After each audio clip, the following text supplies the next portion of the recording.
What's up guys, it is the Sound Alchemist, and I am back at it again, bringing you 40 facts on the Warhammer 40k universe. This time, we will be keeping with the Eldar theme that I've been doing with the Gathering Storm Part 2 and the 40 facts on Yario. And now, we will be going to the Eldar, basically vehicles-ish, because this is 40 facts on the Wraith hosts of the Eldar. So I'm going to be talking about the Wraith Seers, the Wraith Blades, Wraith Guard, Wraith Lords, and the Wraith Knight. The Titans are going to get their own video, so stay tuned for that. But without further ado, let's find out what is a Wraith host. A Wraith host is when an Eldar soul is drawn from the infinity circuit of a craft world and resides within the Wraithbone construct until such a time as its power begins to fade, and then it can no longer function or becomes destroyed. The Eldar Wraith Lords stand significantly taller than a man, carry an array of weaponry, and are terrifying sight on the battlefield. And now let's go more in depth with the Wraith Lords of the Eldar. An Eldar Wraith Lord is a robotic combat walker or a mecha that contains no living warrior. Instead, it is merely a robotic shell, a repository of the animating soul of a dead Eldar hero. Wraith Lords are graceful but mighty giants that dwarf their Wraith Guard cousins. These large constructs are extremely precious to the Eldar craft worlds, and they have a supernatural toughness due to them being made from a psychically active substance called Wraithbone.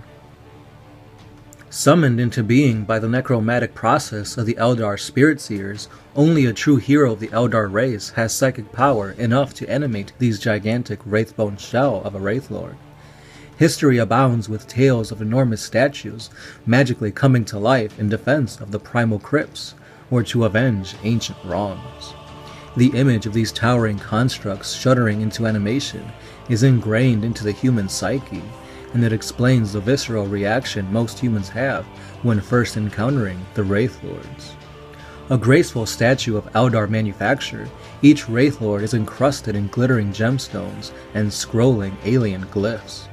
With a smooth, featureless head sweeping back from broad, agile, seemingly shoulders, the inhumanity of the gigantic statue is immediately evident.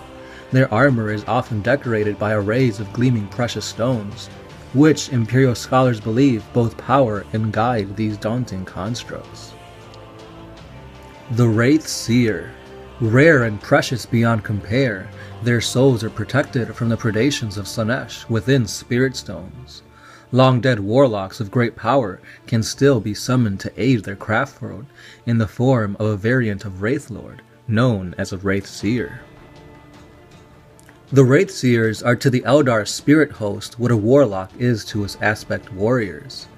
There are now very few Wraith Seers on the craft world, and it is believed that the Spirit Seers no longer have the knowledge or skill to reanimate them. As such, they are precious indeed. Each loss is keenly felt. Rarely can a Wraith Seer be risked on the battlefield. They are armed with distortion cannons and a Wraith Spear. They are Wraith and Edric energy, and a Wraith Seer is still a potent foe despite its ancient age. Marching at the head of a spirit host, worldly guiding their actions, a Wraith Seer still retains many of their former powers and instinct for battle.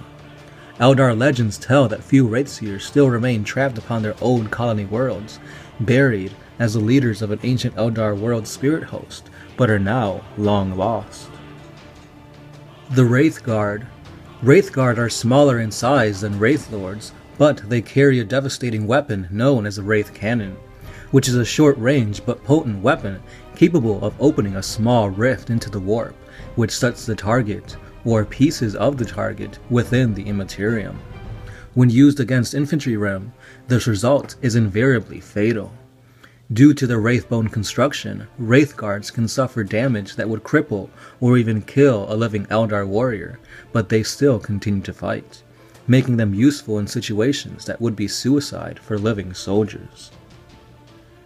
These weapons can see through the warp using what is known as Wraith Sight, but as the warp is a very mysterious place, Wraith Guards often have trouble discerning the true nature of real space, and so can find themselves blinded and unable to function effectively. Because of this tendency, Wraith Guard are often led into battle by warlocks, who help guide them to their targets. Only in times of great need are the Eldar dead stirred from their slumber in the Infinity Circuits and brought into battle. The Eldar craft world of Iyanden fields more Wraith Guard and Wraith Lords than any other, due to heavy losses suffered during the invasions of the eastern fringes of the galaxy by the High Fleet Kraken. They even have specially trained psychers known as Spirit Seers to aid the dead warriors during battle. However, these are viewed by other Eldar as little more than necromancers. The Wraith Blades. Wraith Blades are the most feared Eldar Wraith Guards. Few Eldar will speak their true name, Vauk, for fear of inciting the wrath of Cain.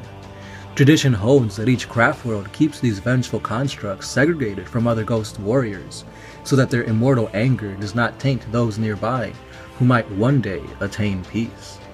However, when needed, the Wraith Blades will be awakened by the most gifted Spirit Seers, their spirit stones burning hot upon activation.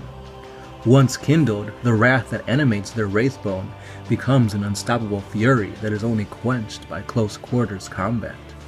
Differentiating themselves from Wraith Guard cousins, the Wraith Blades are equipped with vicious melee weapons: 2 Ghost Swords, Ghost Axes, or Force Shields. And now we have everybody's favorite, the Wraith Knight. These gigantic and heavily armored warriors are the mighty Wraith Knights. They wield heavy Wraith cannons, sun cannons, ghost glaives, scatter shields, and other heavy weapons. Their advanced design still allows it to be nimble enough to run through the ruin of a scattered city, and the shell of a Wraith Knight houses the spirits of the dead, much in the same way as the Wraith Lord and Wraith Guard. However, Wraith Knights differ from their lesser cousins, since they also hold a living Eldar pilot within. These pilots are rare and unusual warriors who were each born a twin. The psychic link between an Eldar and his twin is like no other, and this bond allows them to sense the proximity, mood, and even thoughts of their counterpart. If the twin were to die, the surviving brother or sister will often fade away in sympathy. Sometimes when such a division takes place, the surviving twin will sacrifice what is left of his life to pilot a Wraith Knight. The essence of the dead twin is then transferred into a spirit soul and attached directly to the machine, while the surviving sibling is put into a near-permanent trance within his cockpit. The clarity of thought provided by the living twin ensures that the construct moves within the speed of a typical living Eldar, while the psychic link of the departed sibling allows him to commune with the animating forces of his twin, but also spirits of the former pilots of the construct. This great measure of control afforded by this mind gives the pilot mastery over the Wraith Knight's psychically powered weapons and an acrobatic grace that seemingly defies its size. Wraith Knights are often deployed on Crone worlds at the forefront of quests for new spirit stones, which often involve dangerous encounters with demons and other nightmarish descendants. However, as the end times approach for the Eldar and their race dies faster than it can give birth, fewer and fewer twins are born upon each craft world. Many Wraith Knight pilots are recruited from reverent Titan helmsmen who have lost their twin in battle and are driven to regain their kinship, whatever the cost. Even more unsettling is that it is rumored that some craft world councils have removed the option of choice for such individuals. There is also a much rarer form of Wraith construct than the Wraith Knight itself, the Skatach Wraith Knights. They were designed to walk the endless path of the webway and to purge them of anyone who would dare trespass. They are equipped with a complex webway shunt generator and the rare specialized weapon such as the Death Shroud Cannon and the Inferno Lances.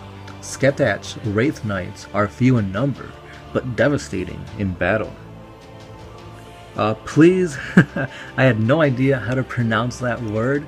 It's Skathach. If you guys could help me in the comments, that would be greatly appreciated. And with that, guys, we have come to the end of yet another 40 Facts video. Let me know what you guys thought about these Wraith constructs. I mean, in a way, they are vehicles, since they are being piloted by either a twin, or a deceased Eldar. So I kind of included this in the vehicle section of the Eldar. In my opinion, these guys look badass. I love the way the Wraith constructs look. In my opinion, it is Tau battlesuits as number 1. Number 2 is the Contemptor Dreadnought. And number 3 are these Wraith constructs. I just love the look of machines, I guess. Yes, there will be a part 2, 3, and 4 for the vehicles of the Eldar. This was the first part, and I will give you another insight into the armory of their weaponry later on. But for now, this is all I've got. Let me know what you guys think about these constructs, and I'll see you in the next one. Don't forget, we are doing giveaway videos every day this week, so stay tuned for that. As always, I am the Sound Alchemist, part of One Mind Syndicate, and I am signing out.